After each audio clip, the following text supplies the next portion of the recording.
question that kept me up that night wasn't whether my son-in-law was lying. It was how long he'd been doing it. I was in Phoenix visiting my sister when my daughter called. It was a Tuesday, mid-morning, and I remember I was sitting at Harriet's kitchen table, drinking coffee that was too weak, watching a hummingbird fight with her feeder outside the window.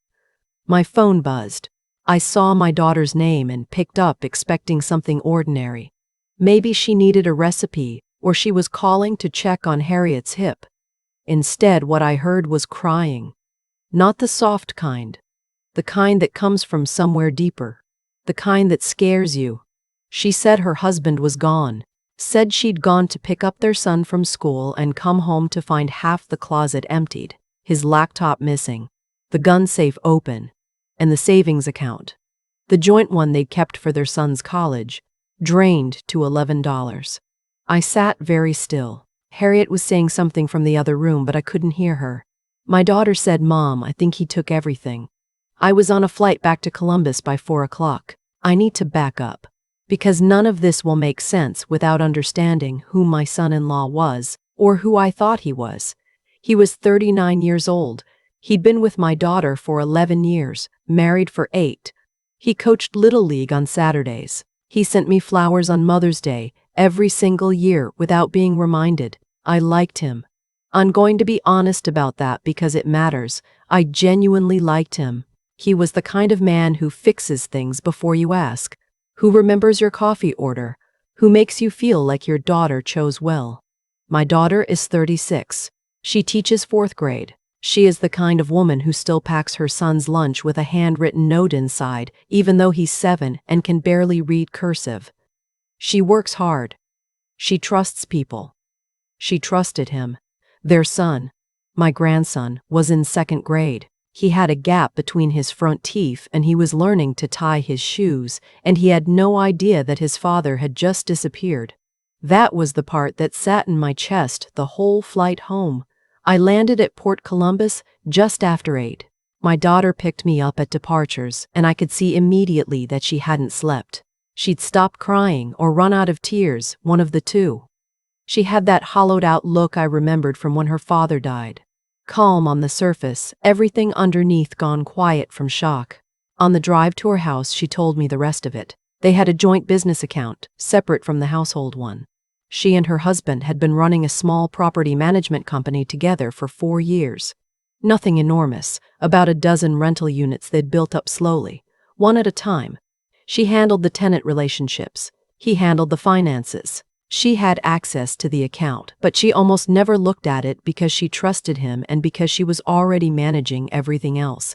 The account had held a little over $94,000, operating funds, maintenance reserves, the deposit they were holding for a down payment on a 5th property they'd been saving toward for 2 years. It was empty. She'd only found out because a check bounced, a routine payment to their HVAC contractor, and he'd called her directly since her name was also on the account. She'd logged in to look and sat there for 20 minutes, convinced she was reading it wrong before she called her husband's cell. He didn't answer. She called 4 more times. She drove to his office. His parking spot was empty and his office manager said he'd called in sick that morning. That was when she called me. By the time I landed, she'd also found a letter. Not addressed to her, just left on the kitchen counter, folded under his coffee mug like some kind of afterthought. I read it sitting at her table while she put our grandson to bed. It was 2 paragraphs. He said he was sorry. He said he needed to make a fresh start. He said she'd be better off. It did not say where he was going. It did not mention their son by name. I folded that letter back up and I set it down, and I thought, we are going to need to be very smart about this. My daughter came back downstairs. She poured herself a glass of water and then stood at the sink not drinking it. I said, I need you to tell me everything, not the version you've been telling yourself to hold it together, everything. She looked at me for a long moment. Then she sat down. What came out over the next 2 hours was more complicated than I'd expected. About 6 weeks before this, she said, something had shifted. He'd started working later. He'd been short-tempered with her in a way that wasn't like him. She'd assumed stress. They'd had a difficult tenant situation. One of the units had needed an emergency roof repair in January that had eaten into their reserves. She'd given him space. she hadn't pushed. But there was something else. About 3 weeks ago, she'd come downstairs at 2 in the morning because she couldn't sleep and found him at the kitchen table with his laptop open.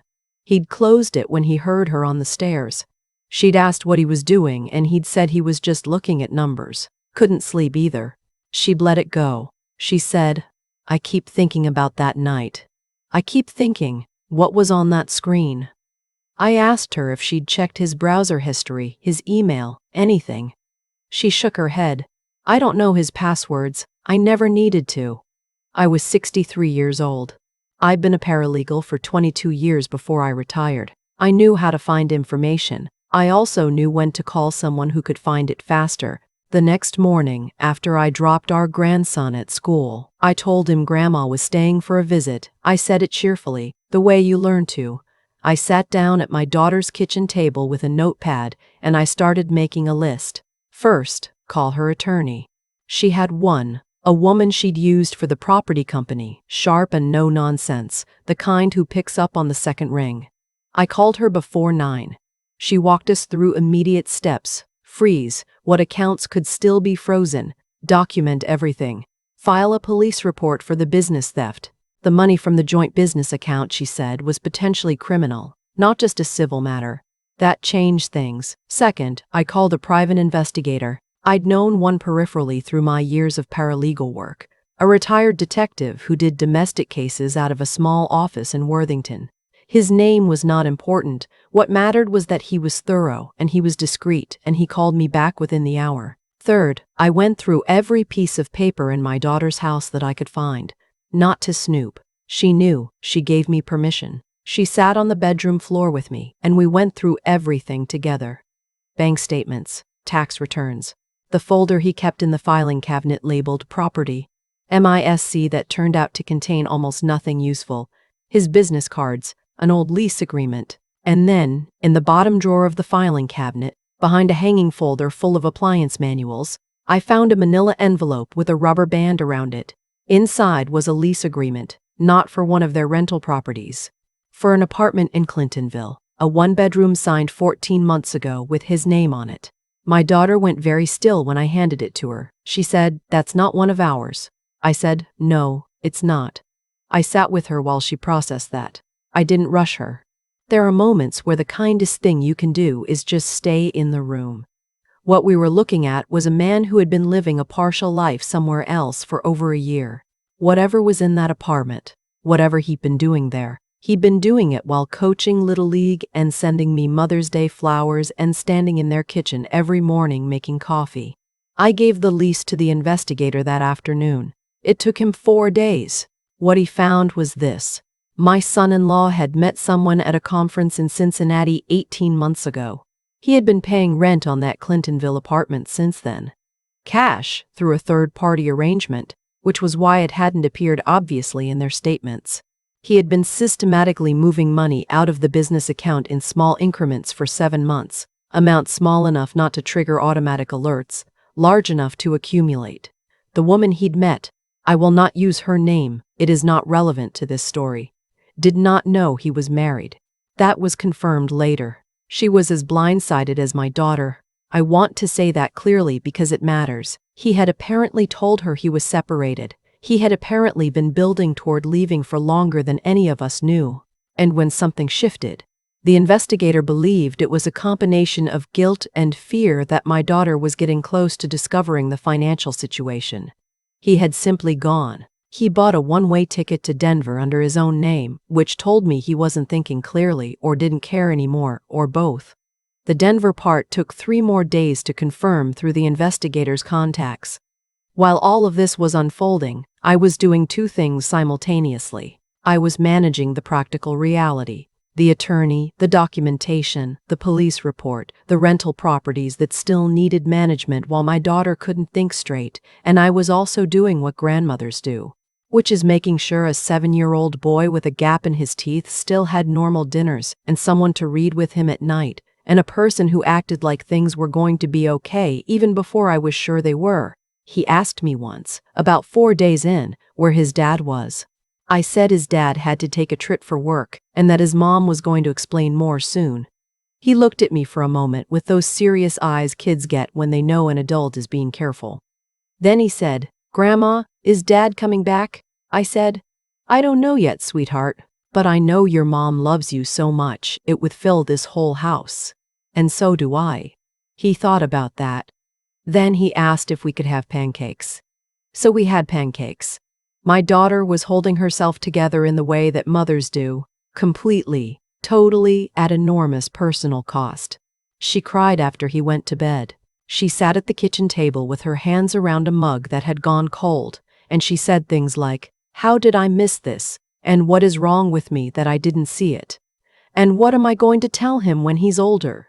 I told her, and I meant every word, that she had not failed to see it, because she was foolish. She had not seen it because she had trusted the person she was supposed to be able to trust. There is a difference. The failure was not hers. She said, "He took the college money, Mom. The joint savings account, the one separate from the business account, had also been touched, not emptied, but reduced. He'd transferred out $18,000 over the previous 4 months, and amounts that were easy to miss if you weren't looking for them." I said, "We're going to get it back." I did not know yet if that was true, but I knew I was going to try. The attorney filed a civil suit immediately in addition to the criminal complaint. The business theft was a felony. Taking that much from a jointly owned business account without the other partner's knowledge and consent, with documented evidence of intent to flee, was not a gray area. There was also a wire fraud component the attorney believed was worth pursuing. He was located in Denver 12 days after he left. He had not been particularly careful about hiding himself. He was staying in a short-term rental, applying for jobs under his own name, apparently operating under the assumption that my daughter would either not pursue it or would not have the resources to find him quickly. He underestimated her, and he underestimated here, and he underestimated me. The extradition process is slow. I will not pretend otherwise. It took months of legal machinery and a great deal of patience before he was returned to Ohio to face charges.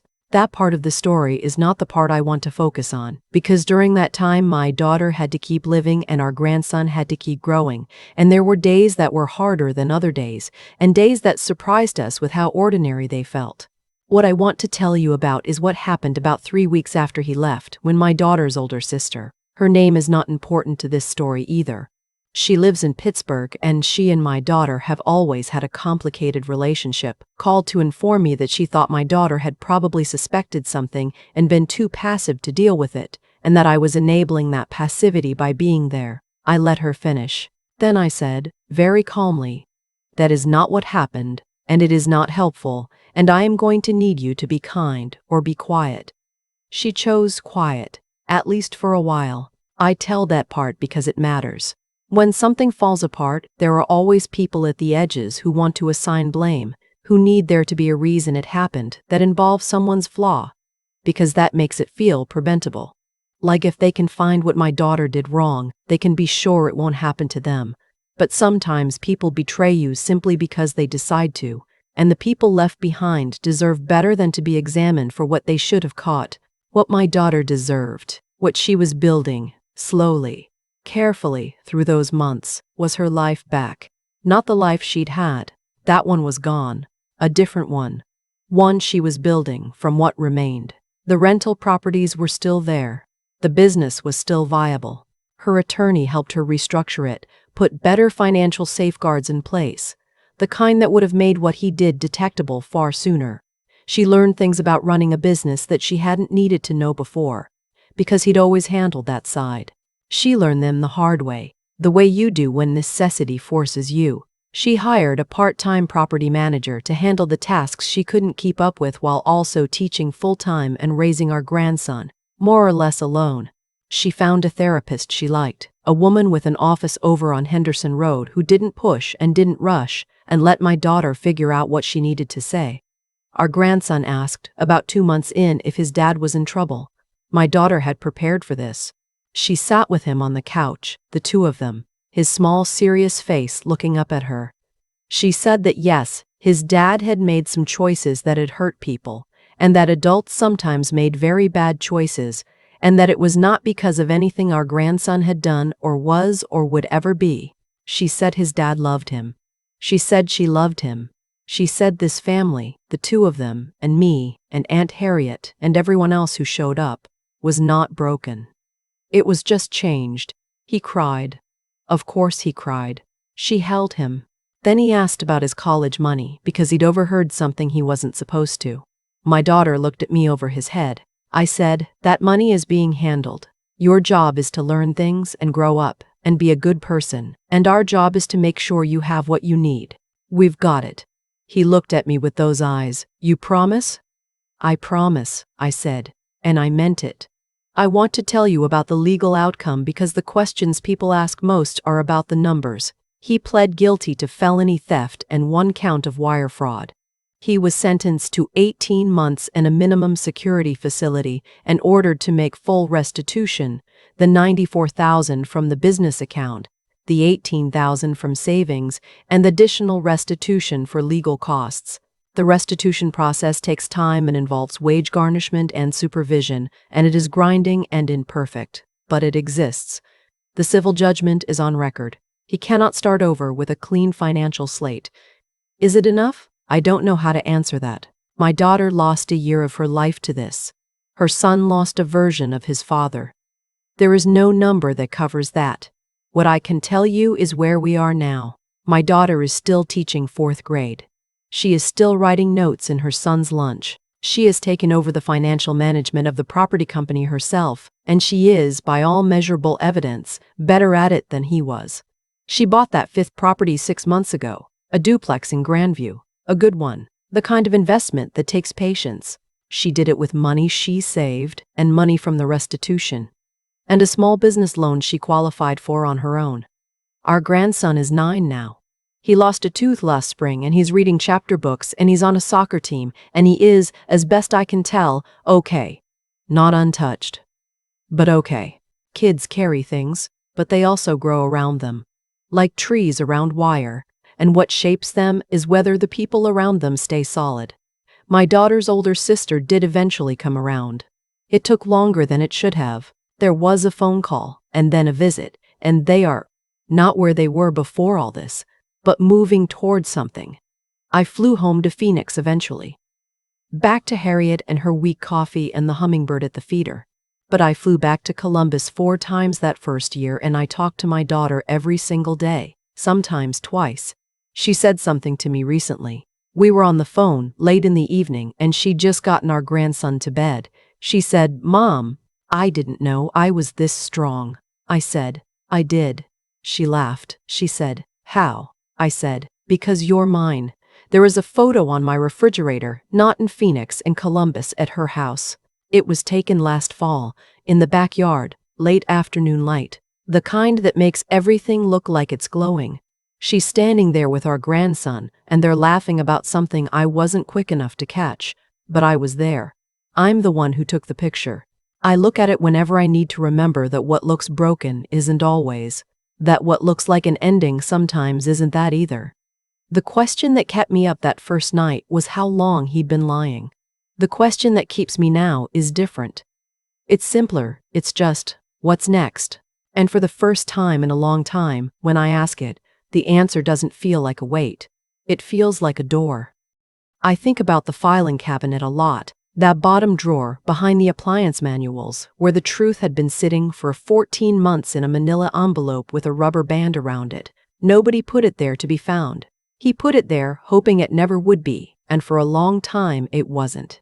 That's the thing about choices made in private. They don't stay private, they accumulate, they leave trails, and eventually if someone loves you enough to keep looking, they find them. What he did had a logic to it, the way dishonest things often do when you're inside them. Small transfers, plausible explanations, a separate lease paid in cash, each piece on its own easy to explain away. But taken together, over time, it added up to a life built on the assumption that no one would check, that my daughter was too trusting to look, that I was too far away to matter. He was wrong on both counts. I've been thinking lately about what it actually takes to get through something like this. Not just survive it, but come out the other side, still recognizably yourself, still capable of trust, still able to sit across from your child and mean it when you say things are going to be okay. And I don't think it's one thing. I think it's three, and they have to work together. The first is character. Not the kind you perform when things are easy, but the kind that shows up when everything has been taken and you still have to make breakfast and sign permission slips and go stand in front of 28 9-year-olds and teach them long division. My daughter did that every single day. She didn't collapse into it or use it as an excuse to stop functioning. She kept her word to her son, to her students, to her sewed. That's not nothing. That's actually everything. The second is clear thinking. Not cold. I don't mean cold. I mean the ability, even when you're shaking, to ask the right questions, to call the attorney before you call your sister, to go through the filing cabinet instead of just sitting on the floor, to hire someone who knows how to find what you can't.